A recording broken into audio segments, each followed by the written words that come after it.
Ainda que eu saiba que vocês vão ter, vão rever tudo isso no ensino médio, né?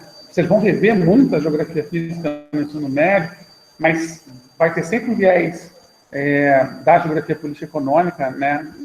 No ensino médio. Essa etapa da geografia me parece muito importante já começar a discutir e debater com vocês aqui no oitavo, no nono ano, principalmente. Né? Então, quando eu bati o olho aqui no estado de bem-estar social, eu falei, caramba, eu não falei disso. Esses conceitos todos que vocês estão vendo aqui no quadro, que depois eu vou postar na plataforma para a galera que está ali conseguir enxergar, porque é impossível enxergar no quadro, para copiar, tá, gente? Eu vou falar deles, porque, assim, todos nascem na Europa. E todos são muito significativos e muito importantes para o nosso modelo de vida. Né? O sistema capitalista é um modelo hegemônico no mundo desde o século XVI. Né? O sistema socialista foi uma tentativa baseada nas ideias do Marx e do Engels no meio do século XIX, que foi implementada na Rússia e depois se espalhou por alguns países e durou aí 70, 80 anos. Com muitas variações da ideia original, um comunismo que seria uma evolução do socialismo e que é muito mal interpretado hoje em dia, por um xingamento que não faz o menor sentido.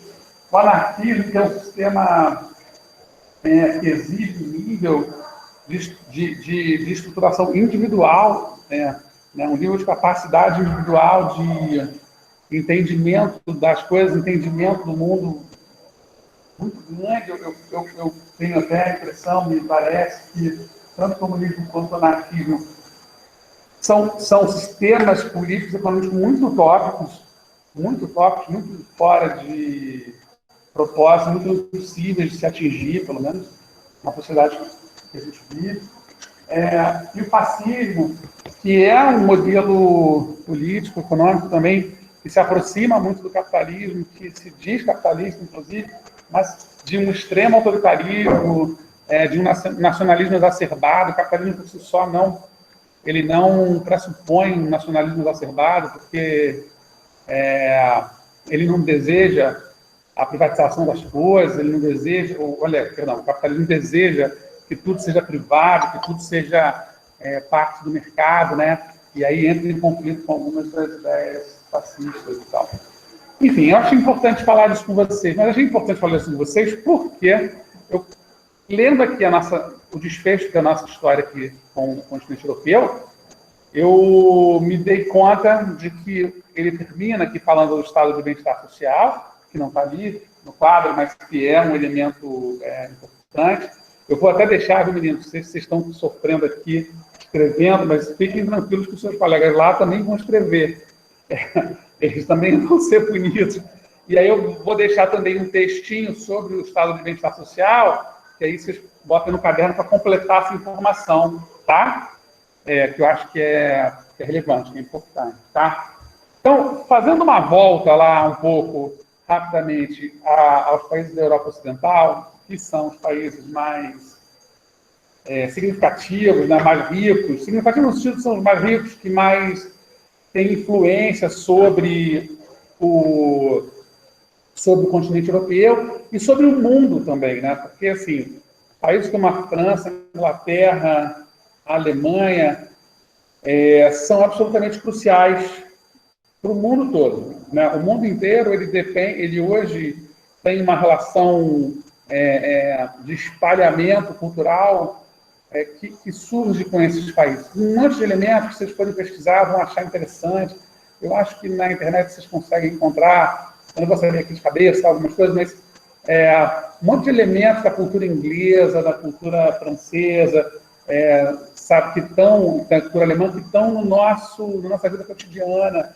Sejamos nós japoneses, sul-africanos, latino-americanos, sabe? Essas relações são muito potentes, muito proeminentes na sociedade. Só para vocês terem uma ideia, estou lembrando aqui, o Japão, por exemplo, adota o carro, a mão inglesa. que é o modelo inglês de direção, né? Ou vocês já devem ter visto em carro, que o volante está no outro lado, para a gente do lado do carona. Então, aquele tipo de carro, ele só é fabricado com o volante do lado direito em países que tiveram colonização britânica. Porque na Inglaterra eles usam a via ao contrário da gente, ao contrário da França. Por uma questão de guerra ali entre eles, de inimizade, tá? Uma questão política. Talvez até o José Nelson saiba explicar melhor para a gente, na professora de história, porque, mas que fez com que os caras dividissem o mundo, assim, até culturalmente. Então, assim, a gente vai pela esquerda, os caras vão pela direita, né, no trânsito, porque a gente tem a gente sofreu uma influência muito grande de toda uma cultura francesa, né, que fez com que a gente fizesse dessa forma. A própria temperatura, vocês devem ver em filme americano, na beça isso, né, a temperatura está lá 83 graus F, vocês já viram em ciências, eu acho, Fahrenheit, né, que é uma temperatura anglo-saxônica, né, uma temperatura que está presente na Inglaterra, né, e que se espalha por todos os países de língua inglesa, ou que foram colonizados pela Inglaterra de alguma maneira, sofreram uma influência muito grande no Japão e tal, que não são países de língua inglesa, mas tiveram essa influência. Austrália, Nova Zelândia, Estados Unidos, Canadá são países que a temperatura está lá em F, Fahrenheit. Ao passo que o Celsius, que é a temperatura francesa, está espalhada pelo restante do mundo, né? Brasil, Portugal, tal. O Brasil muito por influência portuguesa.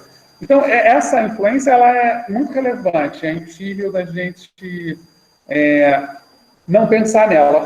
Fora os muitos países colonizados por esses dois países e que falam essas línguas, né? O país mais importante do mundo economicamente, politicamente, fala inglês, por quê? Porque foi colonizado pela Inglaterra, né? Uma série de países ali do norte da África fala francês, por quê? Porque foi colonizado pela França, né? Então, a gente não tem como abrir mão de falar desses países e notar a importância deles, tá? A industrialização clássica abrange os países que foram pioneiros na primeira e na segunda Revolução Industrial, respectivamente, no fim do século XVIII e no fim do século XIX. Na Europa, são países de industrialização clássica, a Inglaterra, a França e a Alemanha. Na Inglaterra, né, a primeira Revolução Industrial teve início no século XVIII. Por mais de um século, esse país foi a maior potência mundial. No fim do século XIX, a produção industrial inglesa foi superada por países como a Alemanha e Estados Unidos. Diante disso, a Inglaterra, procurando expandir sua economia, liderou a exploração de novas colônias na África e na Ásia. A Primeira Guerra Mundial, entre 1914 e 1918, marcou o fim da Inglaterra como principal potência econômico-militar, posição que passou a ser ocupada principalmente pelos Estados Unidos, pela Alemanha e pela França. Somente após a Segunda Guerra Mundial é que a Inglaterra retomou o crescimento econômico com o desenvolvimento de setores da indústria de base e das indústrias automobilística e armamentista. França. A França tem uma das maiores economias da Europa e, ao lado da Inglaterra, ocupou o lugar de grande potência mundial no fim do século XIX. Embora tenha desenvolvido um grau de industrialização inferior ao inglês, constituiu-se em uma potência militar que atingiu seu ponto máximo com Napoleão Bonaparte. Nesse período, o Napoleão fez um pouco esse processo de expansão, né, pela Europa, pela própria Europa. Ele saiu dominando um monte de lugares, casou parentes dele com um monte de filho de rei, para ter uma dominação até política e cultural sobre a Europa como um todo, tá? Inclusive no Brasil, né? Se eu não me engano, algum parente do Napoleão casou com alguma filha do Dom Pedro II, alguma coisa assim, alguma parente. Ou o Conde D tinha algum parentesco lá com o Napoleão, era sobrinho, próximo dele. Oi? Eu não entendi. Não, a Maria Antonieta era a filha... Ah, isso, você me lembrou bem. A Maria Antonieta foi casada com o Luís XVI, antes do Napoleão. Foi ela que morreu lá, arrancaram a cabeça e tal. A Leopoldina, que casou com Dom Pedro I, que era irmã ou prima da Maria Antonieta. Tinha um parentesco bem próximo. E ela casou com Dom Pedro I aqui no Brasil. Bem lembrado. O Pedro II está bem, não tinha nem nascido ainda. Na segunda metade do século XX, a França passou por grande desenvolvimento econômico, impulsionado pela agricultura e por vários setores industriais, especialmente a indústria aeronáutica, automobilística e armamentista. Lembra que o Concorde, né, que era o avião mais rápido do mundo, tinha um bico assim estranho, era francês, né? Uma empresa incrivelmente importante, famosa, grande, que faliu. As coisas acontecem no mundo capitalista. Em 2017, a indústria representava 20% do PIB francês, enquanto o setor de serviços, base de sua economia, representava 77,9%. As atividades ligadas ao setor agrícola, embora representem apenas 2% do PIB, têm grande tradição no país, especialmente o cultivo de trigo, a produção de queijos, de vinhos e a criação de frangos. Os caras são famosíssimos pelos queijos, né, pelos vinhos e tal. A partir de 2000, a redução do crescimento econômico francês, acompanhada da diminuição dos benefícios aos imigrantes, vem piorando suas condições de vida e ocasionando vários conflitos com a crise mundial. De 2008, essa situação se agravou. Nesse ano, a taxa de desemprego no país era de 7,8%, e em 2017 subiu para 9,4%. Então, a taxa de desemprego de 10% quase é uma taxa muito alta, tá, gente? Porque, assim, além do desemprego, que é o fato do cara de alguém ter sido empregado e perder o emprego, você tem toda uma massa de gente que sequer procura um emprego ainda, que não consegue. Então, você pressiona muito a economia, né, de qualquer país, né? Falando do Brasil, por exemplo, a gente está com 13,4% de desemprego. É um número muito alto, né, mas que, na verdade, na real, assim, esse tamanho de desempregados chega a 25%. Porque tem um monte de garoto aí com 18, 19 anos entrando no mercado de trabalho sem ter mercado de trabalho para eles entrar, né, entrando em idade, está no mercado e não consegue entrar. E tem um monte de gente que sequer procura emprego. Então, essa gente que não procura emprego, ela nem sequer é citada, nem é colocada nessas estatísticas, né? Não é desempregado, né? Porque nunca procurou emprego, simplesmente. Tá? Então, são números assustadores, 9, 10, 15, é um número que deixa qualquer governo de cabelo em pé. Após a segunda, apesar de muitos dos governantes serem carecas, após a Segunda Guerra Mundial, a Alemanha passou por profundas transformações, a começar pela divisão do país em Alemanha Ocidental e Alemanha Oriental, marcando o início da Guerra Fria. Já viram também, né, eu acho, com história, né, Guerra Fria, já viram tudo isso, acho que já não tem muito a respeito disso, né, mas, enfim, é bom vocês saberem que eu falo e aí fica uma coisa meio para não ficar perdido, né?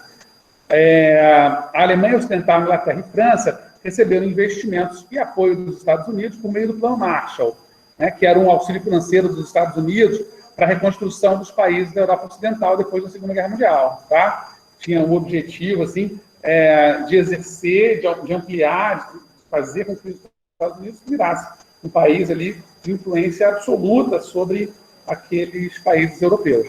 E foi feito isso, né? Eles financiaram, tinham muito dinheiro, um dos únicos países do mundo que estavam com muito dinheiro na Segunda Guerra, e eles financiaram com esse plano Marshall os países europeus. Que, como tinham parques industriais muito poderosos que tinham sido destruídos, conseguiram se recuperar muito rapidamente, né? A Alemanha Ocidental adotou um programa diversificado de industrialização com base na ciência e na tecnologia de ponta, o que possibilitou um acelerado crescimento econômico nas décadas de 50 a 70, chamado de milagre alemão. Nesse momento, o país já era uma das principais potências desenvolvidas, apresentando elevado PIB per capita e oferecendo boas condições de vida para a população. Isso porque tinha metade só da Alemanha, né? Tinha uma metade do lado de cá livre e uma metade lá tomada pela cortina de ferro e tal, ligada no Sudeste. Em 89, os alemães derrubaram o Muro de Berlim, acontecimento que deu início ao processo de reunificação da Alemanha, concretizado em 1990. Você conhece aquele repórter, o Pedro Bial, jornalista? Então, muito da fama dele como jornalista vem da queda do muro. Ele estava lá. Eu não lembro se sei lá, por sorte ou... O que apresentou muitos anos o Big Brother, antes desse Thiago Leifert. Era o mais velho, o outro. O que apresenta agora, ele apresenta um negócio de madrugada chamado Conversas com Bial, do Estúdio Jô Soares. Então, em 89, ele estava lá na Alemanha. Eu não sei se ele estava estudando, ou se ele estava como correspondente da Globo, mas ele cobriu, né, fez a cobertura toda da queda do muro e se tornou um repórter símbolo, assim, né, da liberdade e tal, porque ele estava lá, né, deu uma sorte danada de ter acontecido isso lá. Ele terminou sendo esse interlocutor brasileiro, né, esse olhar brasileiro do que estava acontecendo no mundo, porque o fato aconteceu, por isso que eu falo tanto da Europa nesse sentido, assim, estava acontecendo uma queda de um muro em Berlim, que dividia a cidade arbitrariamente, que remontava a Segunda Guerra Mundial, que remontava a Guerra Fria. A destruição daquilo foi um símbolo, assim como o muro, a construção do muro foi um símbolo, né, dessa divisão de poderes entre Estados Unidos e União Soviética. A destruição foi um símbolo do fim dessa história toda, do fim dessa Guerra Fria, né? Foi tudo muito no plano simbólico, apesar de ter afetado diretamente a vida das pessoas, era tudo muito no plano simbólico. E, simbolicamente, aquilo acaba afetando o mundo todo. Né? Bom, desde a década de 70, a Europa Ocidental tem se concentrado nos setores industriais de mais alto valor, ou seja, ligados às inovações tecnológicas, surgidas nas últimas décadas do século XX, deixando em segundo plano os setores industriais de menor valor, como o têxtil e o de calçados, cuja produção transfere para outros países, especialmente os do leste asiático. Diversos países europeus, como Alemanha, França, Inglaterra, Suécia e Espanha, entre outros, montaram ou aperfeiçoaram em universidades estruturas de pesquisa científica ligadas às atividades dos setores industriais de alto valor. Os principais setores são o aeronáutico, o naval, o farmacêutico, o automobilístico, o de máquinas e equipamentos industriais, e o de equipamentos médicos, o de equipamentos para a produção de energia e de robótica. As faculdades de robótica do mundo estão na França, né? São grandes centros de pesquisa nesse sentido. Nesses setores industriais existem poucos fabricantes que, além de absorverem grandes volumes de investimento de tecnologia e de mão de obra de alta qualificação, produzem artigos de alto valor no mercado. Vocês vão fazer faculdade daqui a uns 4 anos, né? Por exemplo, e alguns que gostem muito de matemática, porque fazer engenharia sem matemática é impossível, a engenharia da matemática é dificílima, derruba até professor de matemática às vezes. Tem uma engenharia que tende a crescer absurdamente, que é a mecatrônica. No Brasil tem alguns bons cursos de engenharia mecatrônica. A TQUNB tem, eu sei que tem um sobrinho fazendo, eu sei que a USP tem, a Unicamp, acho que a FJ tem. Essas maiores universidades do país, elas têm. São cursos excelentes. E o cara que se forma em mecatrônica está ali apto a desenvolver justamente essas coisas. Esses robôs, esses instrumentos aí para facilitar a vida de todo mundo, cara, é um grande lugar para se estar e para estudar. Claro, quando vocês começarem a catar aí profissões e tal, pensarem o que vão fazer, eu acho que, me parece que hoje, alguém que faz engenharia naval, engenharia mecatrônica, engenharia aeronáutica, né, que é bem difícil, não fica sem emprego.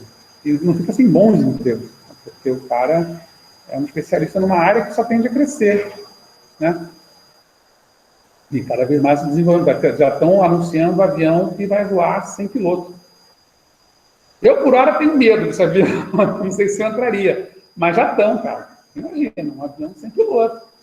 Capaz. Na verdade, todo o processo de decolagem até o pouso do avião, hoje em dia, atualmente, já pode ser feito por piloto automático. O piloto ele está ali como um suporte. Deu qualquer problema, o cara resolve no braço, entende? E acho que tem algum papel dele ali importante na decolagem, mas o resto é tudo feito. Ele chega no avião, chega lá em cima, ele liga todo o piloto automático e manda ver. Eu acho que quando tem turbulência, quando tem alguma coisa mais grave assim, né, ele está ali para preparar tentar no manual fazer as coisas. Mas é quase tudo feito automaticamente. Até porque as vias aéreas são muito mais seguras que as vias terrestres. Então, assim, o cara sabe, o avião está, sei lá, cada avião tem uma trajetória, tantas milhas de distância de um, de outro. Os caras conseguem fazer aquele sonho lá do cara da Tesla, né, de ter o carro que também não precisa de motorista, tem o carro da sozinho. O mundo do carro sozinho é que o carro ser inteligente, ele precisa de uma via inteligente. Ele precisa de uma estrada que seja capaz de reconhecer os sinais, senão ele vai batendo tudo que é canto, né? Ele precisa de uma estrada que tenha linhas retas e curvas muito precisas, né? Então, assim, você tem que mudar tudo para o carro, de fato, andar sozinho. Outro dia, um carro desses aí atropelou alguém lá nos Estados Unidos, justamente porque não tinha ninguém dirigindo, né? O carro parece que deu uma acelerada do nada, tinha uma senhora passando, ou uma mulher.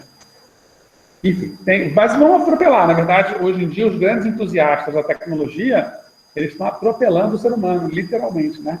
Eles estão tentando fazer com que aquilo se vire realidade, né? Com que essa ficção científica toda se torne real, né? Ainda que sacrifique vidas. Bom, além dos setores de alta tecnologia, está presente em praticamente toda a Europa a indústria alimentícia, com uma importação de matérias-primas como carne e grãos. É aí que entra o Brasil, né, com um poder de fogo realmente grande. O Brasil é um dos maiores exportadores desses materiais, dessas matérias-primas, desses produtos alimentícios. E hoje até já produtos industrializados mesmo, né? Empresas como a JBS, a Brazilian Foods, tem um monte de gente aí fabricando já produtos industrializados saindo do Brasil para lá, né? Não mais o produto in natura. Assim, graças à presença mundial de sua indústria, a Europa absorve a lucratividade desse setor e mantém abastecidos seus mercados internos. A Alemanha aprofundou o desenvolvimento tanto do setor de equipamentos hidráulicos pesados para a indústria, quanto das indústrias farmacêutica, naval, automobilística e química. É uma das grandes fabricantes e exportadoras mundiais desses setores. A França se sobressai com as indústrias automobilística, armamentista e aeronáutica, com destaque para os aviões de grande porte. Na Holanda, distingue-se a indústria de equipamentos para a produção de energia eólica, além das indústrias química, siderúrgica e naval. Na Suécia, destaca-se a fabricação de robôs utilizados na indústria, de equipamentos para energia elétrica e nuclear e de caminhões de grande porte. A Inglaterra é um dos grandes fabricantes de produtos farmacêuticos e químicos. Antes de eu entrar no que é o fato da aula, né, que é a crise do estado do bem-estar, e falar dessas definições dos ismos, né, capitalismo, socialismo, comunismo e tal, eu vou voltar a essa história da engenharia. Eu acho que, assim, não só a mecatrônica, eu acho que a engenharia está muito em alta e vai ficar muito em alta por muito tempo. Hoje em dia, ela é fundamental, porque a gente está num momento civilizacional que envolve um certo impasse aí de desenvolvimento tecnológico. A gente tem muito potencial e a tecnologia está esbarrando em tecnologias, né? Essa própria relação de aula que a gente tem, ela esbarrou nessa questão tecnológica, né? Isso aqui podia funcionar bem demais. A gente precisa fazer o quê? Transformar essa tecnologia em algo real, prático, na sala de aula, e barato, né? O problema é que ainda é uma tecnologia cara e cheia de parafernálias, que a gente não dispõe. Então, uma lousa, por exemplo, eletrônica e tal, já é realidade em muitos lugares, né? Mas em 90% dos estados brasileiros não é. Você resolveria todos esses problemas aqui, todos. Não precisava de data show, de notebook, de tentar acessar a internet, estava tudo por ali. A internet da gente ainda é muito claudicante, a gente não tem uma capacidade de acesso pequena, né? e hoje eu mesmo vi de manhã, estava na abertura de um programa de televisão que a gente fez, daqui da Multirio, da rede municipal, e os entrevistados, um ou dois, toda hora travavam. Primeiro televisão é feio, né? Esquisito. Se a pessoa congela assim, fica, não funciona, dá problema. Então, eu acho que essas engenharias mais ligadas à tecnologia ainda vão ser muito, muito importantes. Assim. Acho que tem mercado para todo mundo. Tem amigo que trabalha com internet das coisas, o cara fica impressionado com as coisas que podem ser feitas, sabe? A gente tem, por exemplo, um monopólio do e-book na mão da Amazon, que tem lá o Kindle, que é um e-bookzinho safado. Eu tenho, adoro aquilo, estou viciado naquele troço, fico lendo alucinadamente. Mas, sabe, é um troço desse tamanho, com uma letra preta e branca, não tem muita utilidade. Outro dia eu peguei num tablet de alguém, algum professor, colega, no tablet é incrível para você ler, a página vira, a capa é colorida, sabe? Tem é muito melhor, mas é muito mais caro, óbvio. Então, assim, se você consegue baratear a produção com desenvolvimento tecnológico, você tem uma revolução no mundo. Uma revolução no mundo. Eu não sei em que filme que eu vi, mas acho que alguma coisa na Finlândia, que todas as salas tinham um computador na mesa. Você abre aqui, já está na internet. Então, assim, é isso. Às vezes são coisas simples, mas que provocam uma revolução. Quem vai resolver isso? Os engenheiros. A engenharia serve para isso. Né? O cara constrói ponte, mas o cara também faz nanotecnologia. O cara constrói um prédio, cada vez prédios mais altos, mais inteligentes, mais capazes. Cara, a tecnologia envolvida com um elevador subir 120 andares no prédio é enorme. Mas, ao mesmo tempo, é simples. Sabe? Assim, o mecanismo é simples, mas você precisa de muita tecnologia para oferecer segurança, para oferecer procedimentos ali que você não corra risco, não insira em risco de vida. Enfim, eu não sou engenheiro, mas acho que vocês todos deviam ser. Então, vamos lá. Aí a gente tem a Europa Mediterrânea, olha ela aí, que eu tanto falei que ia falar a respeito, e ainda não fiz, mas vou falar dela aqui, mas ainda vou dar uma aula só sobre a Europa Mediterrânea, com aquele PowerPointzinho bonitinho, como a gente fez com a Europa Setentrional e a Europa Ocidental. Eu sou muito fã da Europa Mediterrânea. A gente, no Brasil, deve muito à Europa Mediterrânea, porque uma parte importante da nossa colonização vem da Europa Mediterrânea. A gente não tem um histórico grande de colonização francesa, inglesa, como é que é? Lá da Escandinávia, nada disso, russa, nada disso. A gente tem um histórico grande, sim, de colonização portuguesa, porque enfim, os caras chegaram aqui, colonizaram e tal. Espanhola, porque os caras também chegaram aqui para ir lá para o outro lado, para a América, restante toda da América Latina, mas também se estabeleceram e se engraçaram por aqui. De colonização italiana, porque no final do século XIX, começo do XX, o pessoal veio para o café com o fim da escravidão, a Itália em miséria, lá o sul da Itália miserável, trouxe um monte de trabalhador para cá, para São Paulo, principalmente, São Paulo, Paraná e tal. A gente tem uma história de colonização dessa região que a gente conhece como Europa Mediterrânea muito grande. Né? Então, assim, boa parte do nosso DNA, se a gente for ver, conseguir fazer aquele negócio lá, aqueles exames de DNA, vai certamente ter uma ligação ali com essa região muito forte no Brasil. A Europa Mediterrânea abrange alguns países europeus com o litoral voltado para o mar Mediterrâneo, entre eles Portugal, Itália, Espanha, Grécia, Turquia e França. O pedaço da Turquia que faz parte da Europa, né? A Turquia a maior parte dela está no continente asiático. Até recentemente, a economia portuguesa permaneceu ligada às atividades agrícolas, com grande parcela da população ocupada e residente nas áreas rurais. Somente na década de 90 é que a população urbana superou a população rural, com a entrada da Comunidade Europeia. Laura Vidal. Beleza, Laura. Portugal se modernizou, reduzindo as atividades industriais e agrícolas agrícolas de baixo valor e ampliando as atividades de maior valor e as relacionadas a setor de serviços.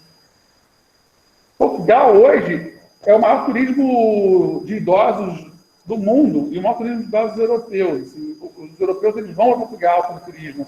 É meio que a praia dos caras. Assim, é um lugar mais quente, um lugar mais tranquilo, com uma infraestrutura de turismo bem boa. Né? Então, agora o desemprego vem crescendo lá, né, há mais de 10 anos, e a dívida externa portuguesa é uma das maiores do continente europeu. Tá? A Itália priorizou o desenvolvimento industrial nas décadas de 50, aliás, só para um detalhe de Portugal, muita gente, muito brasileiro vai tentar vir em Portugal, porque falam a mesma língua, um jeito de você estar na Europa falando português, né? Enfim, uma condição de vida mais agradável, mas o movimento de volta, de retorno, é muito grande também.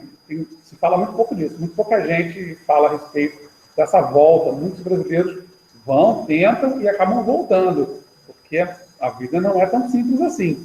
Essa lógica, né, que os americanos, os estadunidenses venderam para a gente, de que eu vou para lá, vou trabalhar, vou ganhar dinheiro, porque eles não querem trabalhar, então eu quero trabalhar, ela não é real. Ela é real para um ou outro, vai funcionar, tal como exemplo, mas ela não funciona tão bem assim. Muitas vezes o cara arrisca tudo, arrisca a vida, às vezes, até no caso de Portugal, nos Estados Unidos, de ilegal e tal, e acaba se dando mal, né? Porque é uma coisa complicada, não é tão simples assim.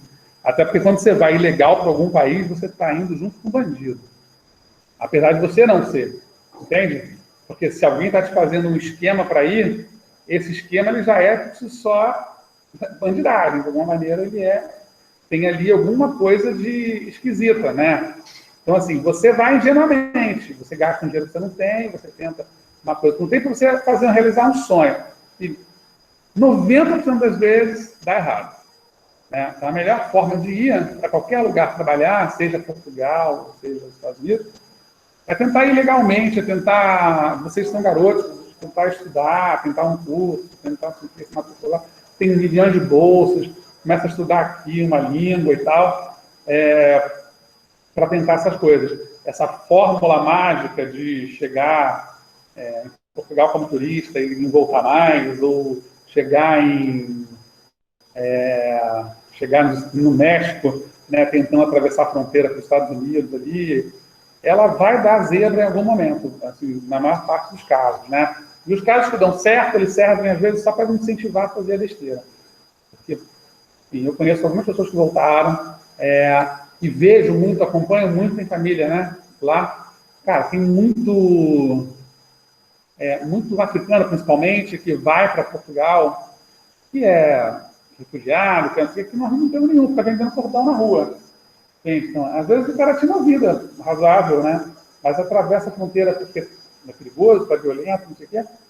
E o cara vai e fica ali vendendo cordão na rua, bracelete de não sei o quê. Cara, é uma vida bem delicada. Uma vez eu conversei com um cara da Guiné-Bissau. Ele ia para a França, ia para não sei aonde, mas não tinha em casa. Sabe? É esquisito, né? Acho um desafio muito grande. A Itália priorizou o desenvolvimento industrial nas décadas de 50 e 60, no momento em que a renda média da população foi duplicada. Mais recentemente, ainda que o setor industrial seja muito importante na Itália, ele vem a cada ano perdendo espaço na economia do país. No início da década de 90, representava 1/3 do PIB e atualmente representa menos de 1/4. Em contrapartida, o setor de comércio e serviços teve crescimento significativo e responde atualmente pela maior parte da economia italiana. O patrimônio histórico, tanto do Império Romano quanto do período renascentista, possibilitou à Itália transformar-se em um dos principais destinos turísticos internacionais. Nos últimos 20 anos, o crescimento da economia italiana tem sido baixo. Há anos, o governo enfrenta problemas com o agravamento das condições de vida da população e com o aumento do desemprego e do endividamento do país. Me parece que a Itália é o país que mais recebe turistas na Europa, assim, fora Paris, né? Paris, acho que é o maior ponto turístico da Europa, capital da França. Mas de país, assim, de uma maneira geral, a Itália recebe. A Itália tem...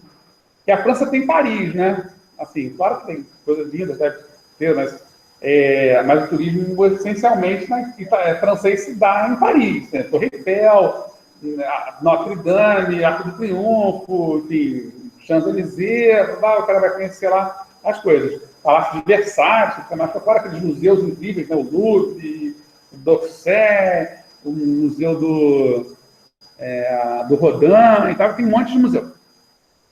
A Itália é em si um museu, a Itália inteira é um museu. Você vai para Nápoles, você tem lá toda a Idade Média, você vê tudo, tem ruína até grega, né? Você chegar em Nápoles, tem Pompeia, né, que é ali do lado de Nápoles, você tem, todo mundo já ouviu falar, né, Pompeia, aquelas figuras que ficaram presas por causa da explosão do vulcão. Você tem Roma, Roma é um sítio arqueológico, a cidade inteira, qualquer lugar, né, você tem o Coliseu, você tem o Foro Romano, você tem a Arena Antiquia, você tem, enfim, você tem uma série de... a cidade inteira espalhada, né, por relíquias arqueológicas. Deve ser até difícil construir coisa nesses lugares, né, porque o cara começa a fazer uma obra, acha um treco, por isso aí tem 3.000 anos, antes do Império Romano, então volta, para tudo, para mesmo, para qualquer coisa. Não anda. Você tem o norte, que tem cidades lindas, tem Veneza, a cidade mais bonita do mundo. Você tem, enfim, a Torre de Pisa, que é uma outra cidade. Você tem Florença, que tem toda a Renascença está lá, os quadros, os afrescos. Os afrescos não tem como você tirar, né? Porque o cara pinta na parede. Então, como é que vai arrancar aquilo da parede? Até tem coisas que foram transportadas nos museus com muito cuidado. Mas, de maneira geral, o cara acaba construindo um espaço ali para manter preservada aquela obra. A Grécia é a mesma coisa, né? A Grécia é um paraíso arqueológico, né? Um dia eu tiver grana, eu vou conhecer, porque cara, deve ser a mesma coisa. Cada passo em Atenas, você deve esbarrar em alguma coisa incrível de 2, 3 mil anos atrás. Então, você tem toda essa região. Aliás, aqui. E tem a Espanha. A Espanha iniciou na década de 1980 um processo de modernização e de integração à então Comunidade Econômica Europeia, que vai virar depois a União Europeia. Tá? Nesse período, houve um crescimento econômico, industrialização e melhoria da renda e das condições de vida da população. Após a década de 90, o crescimento espanhol atraiu muitos imigrantes que, em geral, realizam trabalhos de menor remuneração.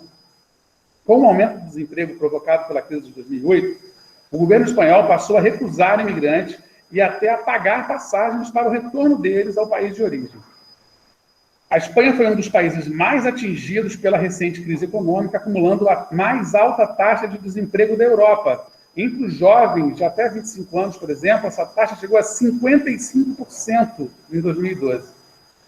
Mais da metade dos jovens de até 25 anos na Espanha chegaram a estar desempregados em 2012.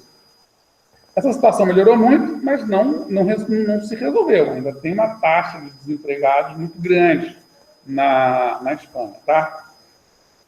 A dívida externa espanhola também é elevada e o país apresenta ainda grande déficit comercial externo. Finalmente, a Grécia, para completar esses 4 países que correspondem aí à Europa Meridional, a Grécia foi apenas a partir da década de 80 que passou por relativa estabilidade política. Após tornar-se membro da União Europeia em 1981, seu setor de serviços cresceu de modo acelerado, chegando a compor cerca de 80% do PIB em 2016. As atividades agropecuárias correspondem a apenas 4,1% do PIB e a indústria responde por 15% do PIB. No entanto, para viabilizar a entrada na União Europeia, o país contraiu enormes dívidas e sua frágil estrutura econômica não garantiu crescimento. A crise econômica iniciada em 2008 ampliou ainda mais essas dívidas e levou o governo a cortar benefícios sociais. Com o agravamento da situação econômica, o índice de desemprego ultrapassou os 24% em 2012. Olha, números, cara, esse da Espanha, esse aqui da Grécia, que o Brasil nunca atingiu. O nível de crise foi violento. Os jovens são os principais atingidos e os que mais realizam manifestações contra essa situação. O déficit comercial externo é outro grande problema da economia grega, pois as importações aumentaram muito mais que as exportações desde a entrada do país no bloco europeu. Essa crise aí do coronavírus agora, gente, ela fez com que muito do debate público, né, sobre esses problemas econômicos e tal, que afetam, né, a geografia política e econômica, né, que afetam o que a gente está falando aqui. Se davam na rua, se davam nas passeatas, se davam nas manifestações, se davam, sabe, no povo, jovens principalmente, né, protestando contra o Estado em que viviam. O coronavírus travou todo mundo em casa. Né? Então, a manifestação está no Facebook, está no Twitter, o povo briga ali, perde até a família no Twitter por causa de uma postagem qualquer, mas ela não é efetiva, ela não acontece de fato na rua, não tem a briga, você não tem a visibilidade. Né? Uma postagem, ela pode até viralizar, mas ela não provoca uma celeuma no país, ela não tem um alcance internacional que uma manifestação com 1 milhão de pessoas vai ter né, no mundo todo. Então, é difícil, mas também não é para ninguém ir para a rua enquanto a gente não resolver esse problema e todo mundo tiver, pelo menos, com a primeira dose da vacina tomada, né? Senão a gente entra num nível de responsabilidade também complicado, tá? Eu vou pular a Turquia, porque eu acho que, assim, eu vou deixar para falar da Turquia quando falar da Ásia, tá? Que ela, apesar de ter um pedacinho ali de Europa, eu acho que ela é muito mais identificada com a Ásia do que propriamente com a Europa. Aí chegamos onde eu queria, que era justamente, agora eu perdi a porta da tela. Eu queria começar falando do estado de bem-estar social. Gente, o que eu fiz aqui de errado? Não estava errado. Espera aí. Agora eu me atrapalhei aqui. Poxa. Onde estamos? Eu estava falando com vocês.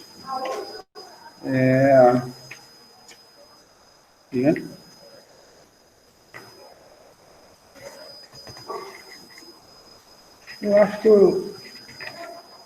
Não, vou apresentar. Aqui. A gente falou da apresental, doença, parará, fatores industriais, crise econômica. Eu tenho no celular. Peraí. Tá aqui, achei. E aí, na verdade, a aula, né, estava preparado para a aula, quando estava só ele aqui. Como é que chama mesmo? Eu esqueci. Estava só o Miguel aqui, no comecinho da aula. Eu falei, vou falar, aproveitar, já que está sozinho, então vou falar de algumas definições que eu acho que são importantes, que tem a ver com essa parte da geografia que é econômica e política. Algumas que estão muito satanizadas no momento. Tem uma série de informações muito tortas a respeito. Claro que, entendam, que isso são definições. As palavras, elas têm um poder gigante de mudar. Elas têm algumas palavras que eram tidas como positivas, acabam se tornando negativas ao longo da história, do tempo. Né? A história, né, se encarrega de mudar muito o significado de uma série de coisas. Mas acho que é importante a gente se situar naquilo que é a origem dessas palavras, para que elas signifiquem de fato o que elas são. Senão a gente fica distorcendo sempre as informações. Tá? Justamente por conta disso. Lendo aqui um livro, né, a gente estava falando agora da Europa Ocidental e tal, falamos da Alemanha, França e tal, falei rapidamente aqui da Europa Meridional para a gente não perder o fio da meada. E aí eu vou falar da crise do estado de bem-estar social, que é justamente o texto que eu vou botar na plataforma. E aí, a partir da crise do bem-estar social, eu queria muito que vocês entendessem bem essas definições sobre capitalismo, socialismo, comunismo, anarquismo e o fascismo. Porque são esses ismos todos, estão na boca de todo mundo fala a respeito disso, mas cada um fala de um jeito, cada um pensa uma coisa a respeito, cada um cria uma teoria louca sobre aquele termo, Tá? E assim, o termo é basicamente o que está escrito aqui. O termo não é, nenhuma construção supra-ideológica, super, sabe? Não é nada que vá muito além disso. Só que é usado, né? Aí sim, usado, é manipulado o termo para transformar algumas coisas em verdade. E acabam virando, né? Elas acabam de tanto ser ouvidas, elas acabam virando, tá? Os primeiros atingidos com os programas de cortes de gastos públicos durante crises econômicas é a grande população de imigrantes que vivem nos países europeus. Normalmente, essas pessoas têm menos direitos, o que gera diversos conflitos. Nos momentos de crise, os empregos de menor remuneração passam a interessar a população de origem europeia, agravando as disputas com os imigrantes. Acontece na Europa e acontece no Brasil também um pouco, né? Um pouco menos, mas acontece. A gente não tem a questão da imigração com tanta força assim, mas tem. Você tem uma questão de desemprego. Tem empregos que o europeu bem formado não quer exercer. Né? O americano não quer ser Uber. Não queria, agora quer. Mas antigamente, tradicionalmente, o norte-americano ele não era táxi. Aí você vê em filme aqueles taxistas todos indianos, né? Aquele pessoal de turbante, que não conseguia falar inglês direito, que gera um monte de coisa engraçada nos filmes, de comédia e tal. Aquilo era um retrato caricaturado, logicamente, mas era um retrato de uma coisa que o americano reproduzia muito bem. Por que eles toleram tanto a imigração, apesar de falarem mal, reclamarem? Porque o imigrante vai fazer o trabalho que o cara não quer fazer. Então não tem emprego para mim lá, ainda que eu chegue lá, mestrado, não sei o que, para lá. Eu não vou conseguir emprego. Eu vou trabalhar como lavador de salada, entregador de pizza, carregador, sabe, de móvel, vai depender de onde eu conseguir trabalhar e com quem. Posso até ganhar dinheiro com esses trabalhos. Muita gente ganha, inclusive. Quem trabalha em construção e tal, até ganha bastante dinheiro. Agora, dificilmente, tem vários casos, tem filmes sobre isso, tudo bem? Tem filmes sobre isso. Tem um filme francês, eu acho, que o sujeito é médico de Uganda e só consegue trabalho, migra para a França, é refugiado e tal, e ele só consegue trabalho no hospital como faxineiro. Ele aceita. E aí até, enfim, como é um filme e tal, não sei se é baseado em fato real, mas em algum momento alguém não consegue dar um diagnóstico e ele está ali passando, supõe esse... Não, passou da hora não, filho, até 3h30 com vocês, tá? De 2 às 3h30. Que pelo menos a metade do tempo de vocês metade do tempo inteiro fico com o pessoal online, tá bom? Se não for possível, ok, mas o tempo agora vai ser mais ou menos isso, tá? De 2h10 até as 3h30, mais ou menos. Que daria metade do tempo desses 3 tempos. Não é, mas eu prefiro dar. Eu acho.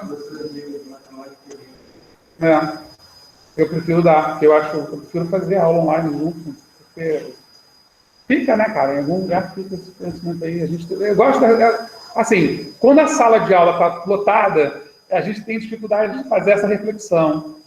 Eu sei que às vezes é cansativo para vocês, às vezes é meio chato. Pô, professor, isso de novo, economia, toda chata e tal. Mas quando a sala está com pouca gente, ou está dividida assim, espalhada, eu consigo fazer essa reflexão. E, assim, eu queria muito que vocês conseguissem entender que isso aqui não vale nada sem a reflexão. Entende? Decorar esse troço que está no quadro, decorar isso aqui, falando para a prova, beleza. Mas aí, cara, na primeira festinha que vocês tiverem, esqueceu, não faz o menor sentido. E a gente tem, assim, um papel enorme, que eu acho que é de tentar melhorar as coisas nesse país. Sabe? E vocês, cara, vocês são os caras, assim. Eu estou apostando minhas fichas todas em você. Entendeu? Eu aposto, tem que apostar. Vou apostar em quem? Eu aposto nos meus filhos também, mas eles são mais novinhos, então vocês estão mais perto. Eu tenho que apostar, cara. A gente tem que apostar em vocês. Vocês são o futuro desse país, sabe? Então, assim, vocês têm que entender essas coisas. Vocês têm que ser capazes de refletir sobre essas coisas. Então, eu estou até parecendo o tio chato, que eu estou ficando dando conselho e dando sugestão toda aula, toda vez, assim. Mas eu acho que tem que ter, sabe? A gente não pode deixar, ainda mais nesse período de pandemia, deprimir a gente. Fazer a gente achar que, gente, já era chato, ficou mais chato. Não, agora é que a gente tem que acordar e falar, caramba, eu posso. Eu brinquei, falei de engenharia, mas, pô, engenharia sem adorar matemática não rola. Mas eu sei que talvez um ou outro aí queira, consiga, vire. Professor de português, matemática, de história, pode ser advogado, pode ser o que vocês quiserem na vida de vocês. Mas para serem o que vocês quiserem na vida de vocês, vocês precisam ter capacidade de refletir. Entendeu? É mais do que estudar. É mais do que estudar e decorar comunismo é isso, socialismo é isso, capitalismo é aquilo. É ter a capacidade de relacionar essas coisas. Tem até um termo para isso, estudos complexos. É isso mesmo. Os estudos complexos vão conectar essas informações. A gente não pode achar chato. Não que não seja chato, porque às vezes é chato, sabe? É chato, mas eu tenho que saber. Você acha que eu adoro saber dado de informação? 5% sério, isso é muito chato, gente. 5% de não sei o que. Isso é cansativo, mas é importante para que a gente consiga entender. Aquela moça lá que foi aquela professora, doutora lá, que foi na CPI, ela deu uma aula de ciência, né? Deu uma aula de ciência, explicou para os caras lá, os formadores, isso, aquilo. Funciona assim, assim, assado. Entende? É isso que precisa. A gente precisa de mais gente que saiba o que está falando do que a gente que ache coisas. Tem opinião, cara. De opinião, o mundo está cheio. O zap está cheio. Todo mundo tem opinião. Eu tenho opinião, você tem opinião, ele tem opinião, ele tem opinião. Todo mundo aqui dentro desse negócio tem opinião. E todo mundo aqui dentro desse negócio não são só os alunos, são 2,5 bilhões de pessoas que têm acesso à internet. Imagina a quantidade de opinião, que loucura que é. Né? Então, a gente tem que pensar nisso. Eu vou ficar sendo esse professor chatinho, dando conselho para vocês, porque eu gostei desse personagem. O estado de bem-estar social, então, pode ser entendido como um conjunto de políticas que visam tornar a economia mais planejada e menos sujeita a crises e garantir amplos direitos sociais à população. Entre esses direitos estão saúde e educação pública de qualidade, seguro contra o desemprego e auxílios referentes à moradia, à alimentação e ao consumo. Na década de 1980, a crise do petróleo atingiu a Europa de modo intenso. O petróleo, nos anos 80, chegou num limite de uso tão grande que a percepção imediata foi: vai esgotar esse negócio.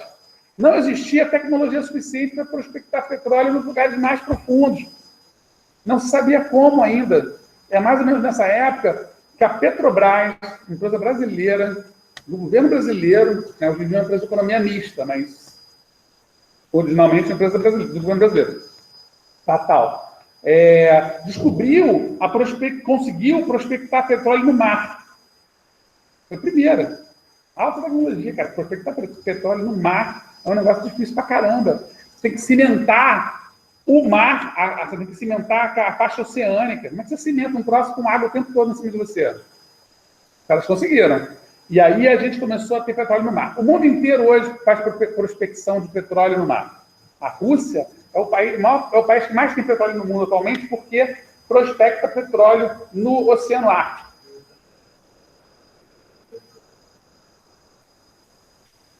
Teve um acidente no México, no Golfo do México, que ficou meses pegando fogo e o petróleo jorrando, porque teve um erro ali de cálculo de alguma coisa, fizeram alguma coisa errada, uma barbeiragem, né? E aquilo ali não tinha como apagar, porque o petróleo estava jorrando no oceano, né? Então, você voltou a ter uma quantidade de tanto que o petróleo baixou de preço. Né? Não é para a gente pagar na conta, que está sempre aumentando o petróleo, mas o petróleo custava, sei lá, 100 euros, 100 dólares do barril, caiu para 40, não sei mais quanto é que custa. Mas eles baixaram bastante. Estão usando petróleo como nunca hoje em dia, apesar de cada vez mais o mundo se direcionar para novas tecnologias energéticas. Né? Cada vez já tem carro híbrido, já tem carro a gás, já tem carro usando álcool, né, há muito tempo, né? Já tem carro pensado, projetado com painéis solares. Então, você vai... o elétrico e tal. Então, você vai, obviamente, diversificar muito essa produção energética, mas você hoje usa, particularmente hoje, né, 2021, você usa petróleo como nunca. Muito petróleo, porque hoje em dia você tem tecnologia para catar petróleo nesses outros lugares. Que não tinha, nos anos 80, a crise não foi a crise do petróleo, na verdade, né, se você voltar a olhar de trás para frente. Foi uma crise de tecnologia. Faltava tecnologia para continuar prospectando petróleo. O limite estava ali. Né? Quando conseguiram cavar mais em outros lugares menos acessíveis, voltaram a achar petróleo. Né? Então, você tem essa... Apesar de que o petróleo é limitado. Em algum momento, esse negócio vai acabar. Nos anos 90, com a criação da União Europeia, houve reforço do estado de bem-estar social na maioria dos países desse bloco. Alguns benefícios foram até ampliados à medida que a União Europeia crescia. É o caso da política agrícola comum, a gente já falou disso em alguma aula, cujo objetivo é proteger os agricultores europeus da concorrência externa, taxando as importações e subsidiando a produção com garantia de preços competitivos a crédito e crédito a juros baixos. A crise econômica mundial de 2008 fez ressurgir o debate sobre as conquistas proporcionadas pelo estado de bem-estar social na Europa Ocidental, com o aumento do desemprego e com cortes de investimentos em programas sociais, em saúde e em educação. Em vários países, como na França, na Espanha, na Grécia, na Itália e na Inglaterra, ocorrem conflitos por causa da tentativa dos governos de reformular a legislação trabalhista e previdenciária, entre outras medidas. Não é só no Brasil que estão tentando acabar com a aposentadoria, diminuir os salários dos aposentados, na Europa toda. Por quê? E na Europa isso é uma questão até mais grave, porque os caras conseguiram atingir um patamar econômico, político, em que os salários deles são equiparados aos salários do trabalhador formal, que está na ativa.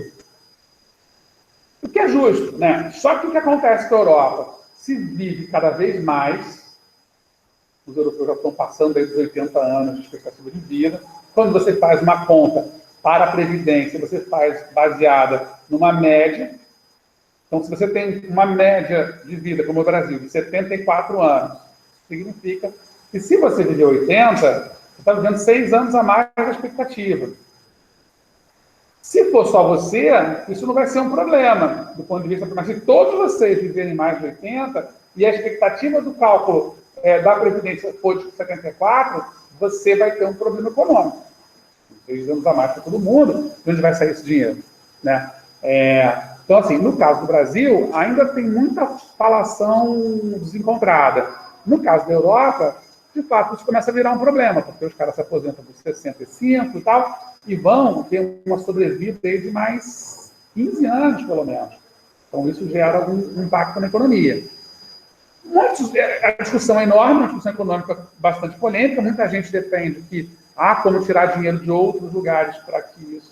Muita gente defende que os porquês de ter uma sociedade tão focada na produtividade, por que tem que lucrar tanto? Quando a gente vê os números de lucro, né, de determinadas empresas, de determinadas indústrias, determinados bancos, determinados setores da economia, a gente fica meio que achando que tem alguém enganando a gente, né? Porque o cara diz que tem um problema econômico grave, mas tem um lucro de bilhões no ano. O cara diz que não tem como pagar funcionário, demite não sei quantos funcionários por causa da crise. Aí, quando ele mostra a planilha de lucro, o cara teve 1,5 bilhão de lucro. Pô, como é que isso? Tem uma coisa errada nessa conta. Tem alguma coisa que não está batendo aí. Então, mas não é uma discussão que a gente vai conseguir chegar a uma conclusão nesse momento, mas só queria apresentá-la para vocês, que é essa questão. Então, o estado de bem-estar social tentou fazer uma fusão entre o sistema capitalista e o sistema socialista. O estado de bem-estar social tentou juntar os programas capitalistas mais o sistema, o modelo em que você tem a necessidade de geração de dinheiro, da propriedade privada, o estímulo da economia, da produção de riquezas para reprodução de mais riquezas, para aumentar a produção sempre, né?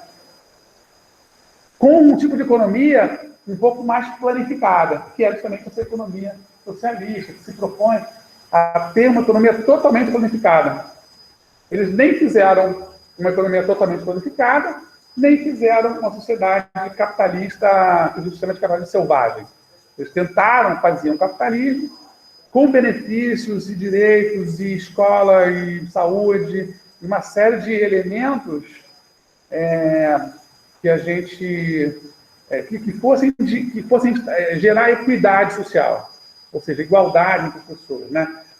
Educação pública, saúde pública. O Brasil, que pese ter um sistema que tem problemas graves, tem isso muito bem servido no país inteiro. Você tem hospital no país inteiro, você tem escola no país inteiro. Agora, claro que existem abismos sociais muito grandes no Brasil. Na Europa isso parece mais equilibrado, bem mais equilibrado.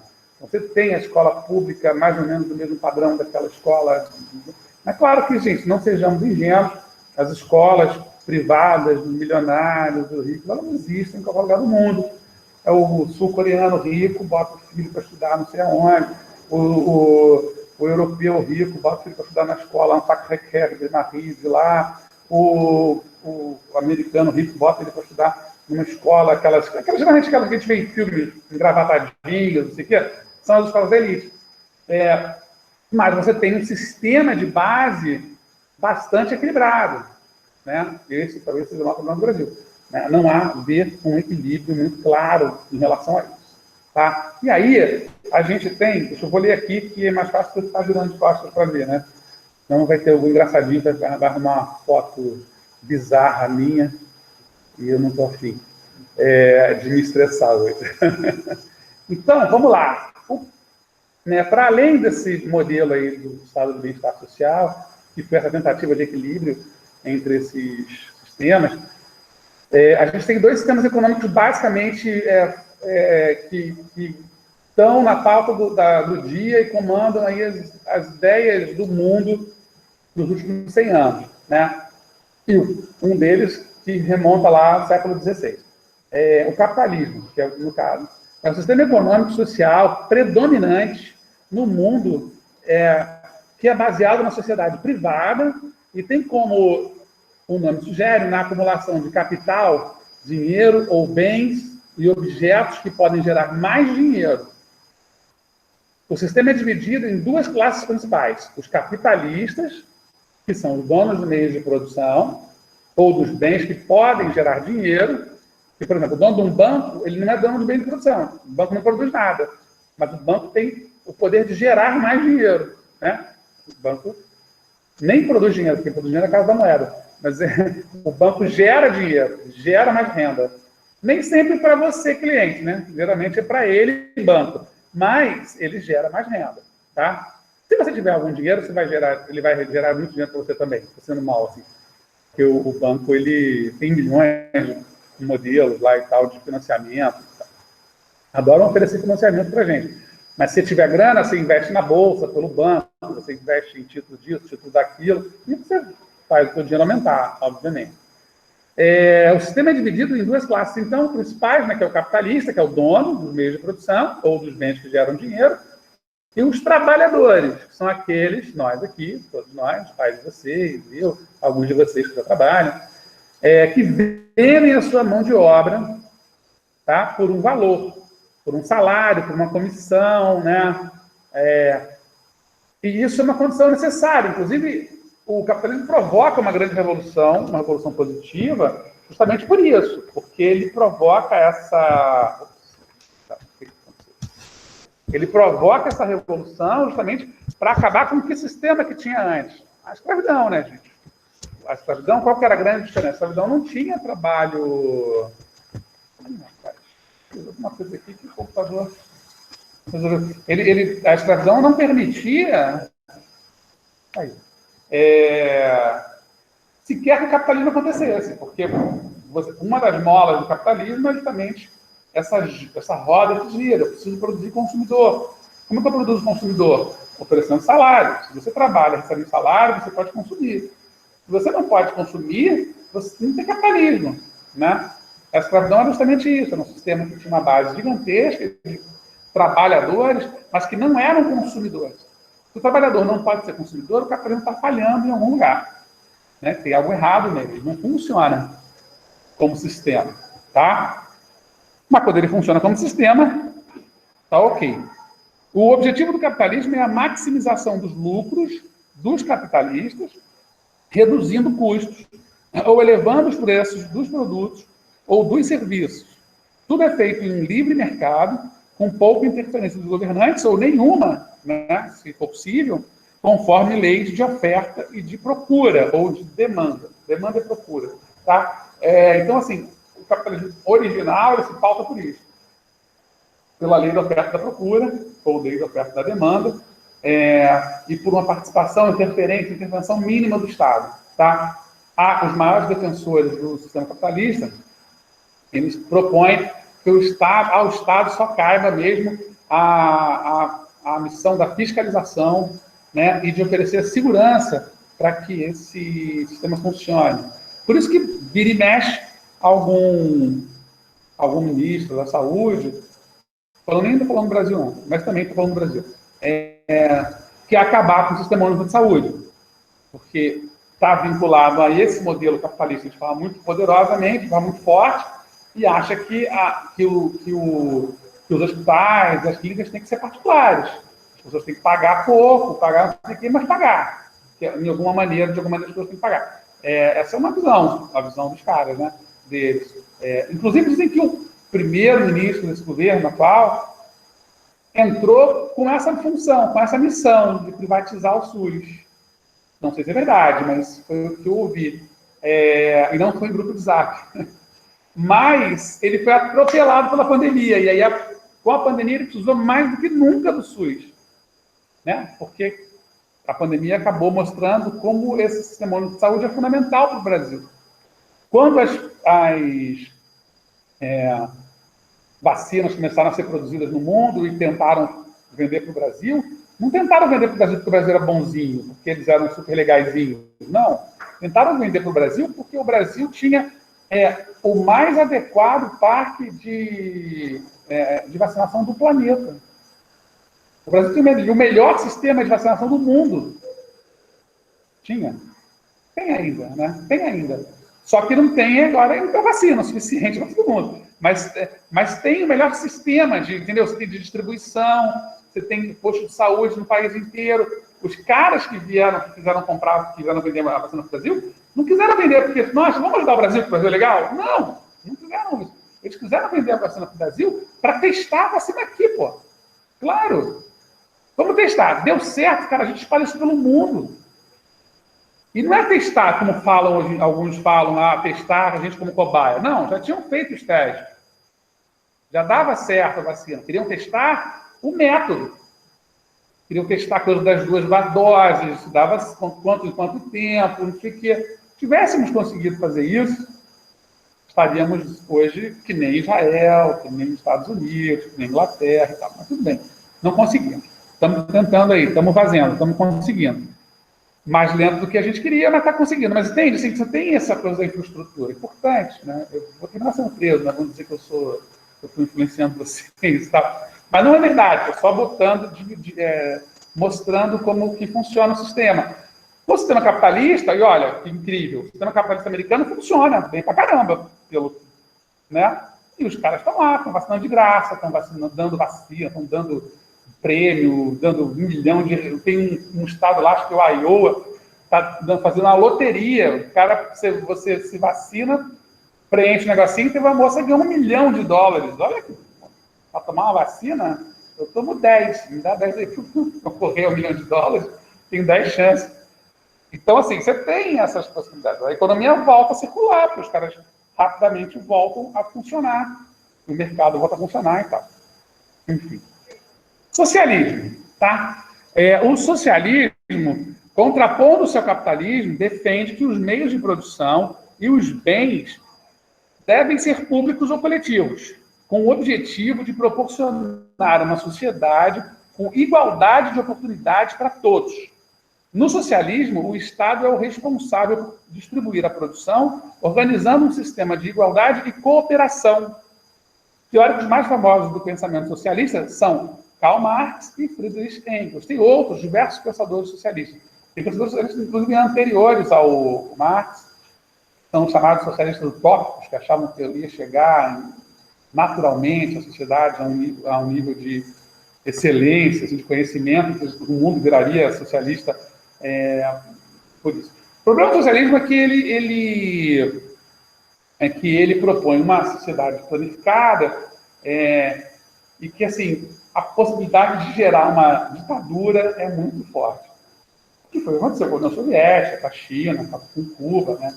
Por mais que os projetos sejam lindos, as ideias, enquanto ideia, é incrível, tudo é público, tudo é de todo mundo e tal.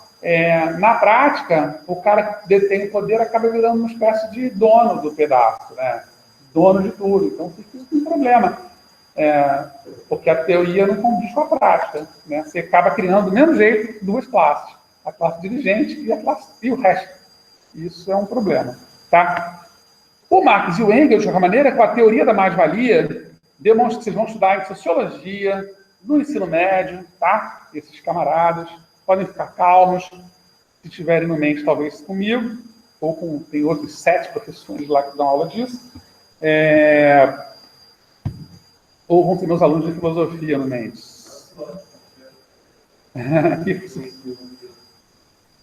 São 7, somos 7 de sociologia lá. Eu nunca vi uma escola com tanto professor de sociologia. Mas tanto professor que esse ano, por exemplo, eu só estou dando aula de filosofia.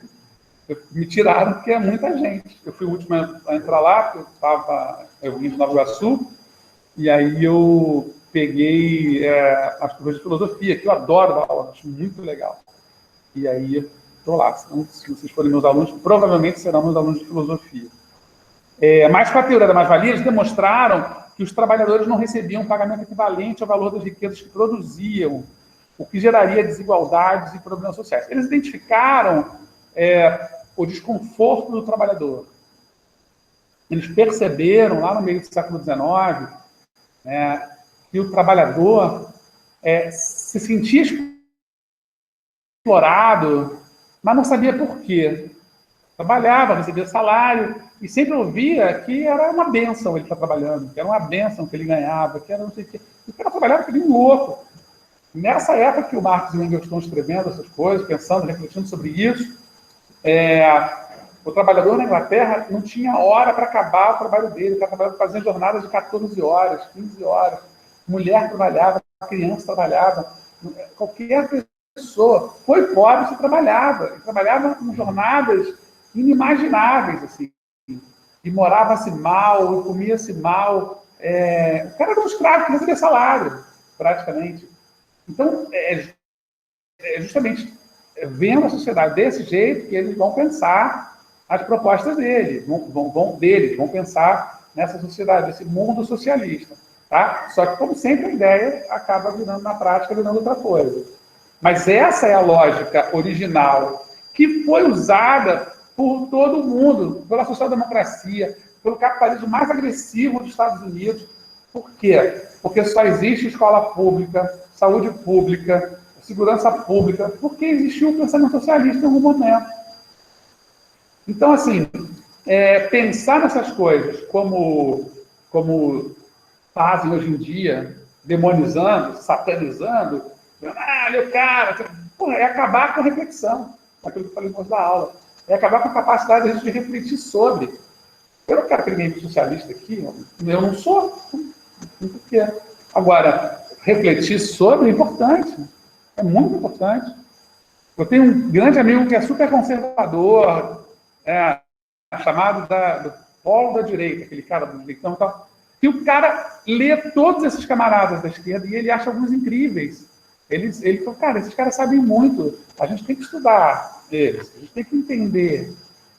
Porque isso, né? A sociedade é enorme. Um país como o Brasil, não vou só do Brasil, um país que tem 200 milhões de habitantes, Brasil, Indonésia, Nigéria, Estados Unidos, China, Índia, não podem abrir mão de uma educação pública.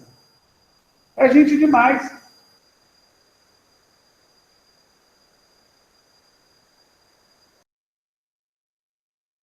Olha que eu acho que as escolas brasileiras são todas públicas. Então você pode mandar as escolas privadas, paga assim, assado e tal. 200 milhões de pessoas, não dá. Não tem como. Pública, quando pensa geopolítica, quando pensa geoeconomia, quando pensa, tem que pensar nesses dados populacionais, quantos nós somos, como é que é a relação? 300 e tantos milhões de habitantes com altíssimo poder aquisitivo, classe média alta, ricos e tal. É a maior população do Brasil. Os caras estão bem. É o tamanho da população. Eles têm um Estados Unidos de gente rica. Então, lá, não está nesse patamar. É 1 bilhão. É gente demais. São 5 Brasis vivendo na miséria, quase. Então, como é que você administra isso do ponto de vista econômico, político? É muito difícil. Eu não consigo pensar para os nossos 212 milhões, se imagina para os 1 bilhão e 350 mil habitantes que tem ainda. Entende? Então, assim, esse tipo de jogo tem que ser pensado. A China é comunista. Quem disse? Em que aspectos? A China tem uma ditadura lá de um partido único. Tem lá uma eleição interna, não sei o quê, para eleger. Mas a China pratica um dos capitalismos mais agressivos do mundo quando se trata de política externa. Os empresários chineses que estão comprando um monte de coisa na África são todos da iniciativa privada. Agora, eu não sou especialista em China, não sei as relações que eles estabelecem lá com o governo chinês e tal, mas os caras são empresários privados. A China tem o maior número de bilionários que surgiram no século XXI, e é um problema para o governo chinês. Eles estão pensando lá como resolver isso. Porque, claro, os caras, à medida que você começa a ter bilionário no teu país, você começa a perder poder. Porque um bilionário, se tem uma coisa que um bilionário tem, além de dinheiro, é poder. Né? Quem tem dinheiro tem poder. Então, se o cara começa a ter muito dinheiro na China, que supostamente é um país fechado, quem manda é o governo e tal, esse cara começa a ter tanto poder quanto uma parcela do governo. E ele vai ter que ser ouvido, ele vai ter que ser respeitado. Né? E aí tem uma hora que o governo já não consegue mais simplesmente abrir mão dele, porque você viu o que aconteceu aqui com a gente, né? Meio que destruíram lá, claro, tinha corrupção, uma coisa meio complicada, aquela em Odebrecht. Destruíram a Odebrecht, praticamente. Destruíram, aliás, uma boa parcela desse mercado brasileiro que empregava muita gente. Né? Claro, um monte de ladrão, roubou, corrupção, tinha todo mundo ser preso como foi, e tinha todo mundo continuado preso como não continuou. Agora, você tinha milhares de funcionários, cara. E esses caras perderam emprego. E esses caras fizeram o que da vida? Como é que eles resolveram a vida deles? Porque o cara decretou falência e não pagou ninguém. O cara foi preso, não tem que decretar falência, amigo. Quando ele decreta falência, ele não precisa mais te pagar. Você vai ter que entrar na justiça, vai receber isso algum dia da sua vida. Se receber, o pessoal da Varig está até hoje aí na justiça. A Varig fechou em 2006, tem 15 anos. Você vive de quê, 15 anos? Não, de favor, de parente? Não dá. Então, assim, quando a gente pensa em política pública, a gente tem que pensar em todo um conjunto, sabe? É muito mais complicado do que a gente imagina. Não é só dar um tiro pro alto e achar que vai resolver. Como você falou, complexo. É bem complexo. Aí a gente tem o comunismo, tá? Embora muitas vezes tratado como sinônimo de socialismo, o comunismo seria um passo adiante do socialismo. Alcançada a igualdade absoluta entre os cidadãos, o Estado torna-se desnecessário e a sociedade passa a ser capaz de se autorregulamentar. Os trabalhadores são, enfim, proprietários do trabalho e dos bens de produção, e não existem mais diferentes classes sociais. É um sonho dourado, mas é uma utopia. Eu acho difícil disso, né? Você é responsável pela sua produção, você é o dono do seu próprio bem de produção, você é o sócio da própria firma.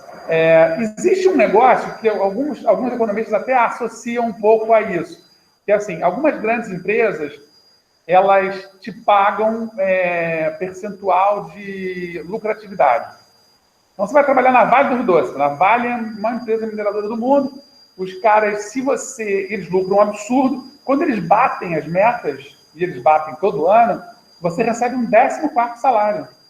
Você recebe um percentual, você é uma espécie de acionista da empresa. Né? E às vezes é mesmo, às vezes você entra na empresa e você recebe uma quantidade de ações. O pessoal da Petrobras, eu acho que tem isso. O cara da Petrobras tem um lote de ações da Petrobras. E aí, no final do ano, se a empresa tem muito lucro, ela divide o lucro com os acionistas. E você, sendo um dos acionistas, você recebe uma parte desse lucro. É pequeno, claro, não vai ficar rico por isso, mas, pô, um 14º, um 15º, sei lá, às vezes você recebe 3 mil por mês de salário, está chutando baixo, nessas empresas, e aí, pô, você recebe mais 3 mil, tá ótimo, tá bacana, né? É uma parte legal do trabalho. Que alguns teóricos, assim, até falam, tem um elemento do comunismo aí nessa história, porque você está dividindo os lucros com os seus funcionários, né? O anarquismo é uma ideologia política que prega a ausência de um governo e se opõe a todo tipo de dominação e hierarquias. A proposta anarquista é superar a ordem social com um projeto baseado na autogestão, uma sociedade baseada na cooperação mútua entre as pessoas que podem se associar livremente. Eu acho que é o mais utópico de todos, porque, enfim, pressupõe uma sociedade em que cada indivíduo seja capaz de governar a si próprio. Cada indivíduo seja capaz de dizer, não, eu sei o que é bom para mim, você sabe o que é bom para você. É complicado isso, porque, como diz o Hobbes, sem leis, a gente vira um lobo um do outro, né? Sem nenhum tipo de lei para organizar as coisas. Eu não posso... Autogestão é um negócio muito distante da sociedade humana. Mas, enfim, está aí posto o anarquismo, que é diferente do estado de anarquia, tá? Bem diferente. O estado de anarquia é aquela bagunça generalizada. O anarquismo não é isso, tá? O anarquismo é um sistema político em que cada um cuida de si. Eu respondo por mim, você responde por você. A gente pode se associar, virar uma empresa, mas cada um responde por si. Tá? E, finalmente, para acabar esta longa aula, esta longa live, o fascismo. O fascismo é uma ideologia nacionalista e autoritária que surgiu na Itália no fim da Primeira Guerra Mundial como oposição ao socialismo. Os soviéticos tinham acabado de fazer a Revolução Socialista, né, em 1917, estavam começando a construir o que ia ser a União Soviética, e estavam ganhando, as ideias estavam ganhando muito espaço na Europa como um todo.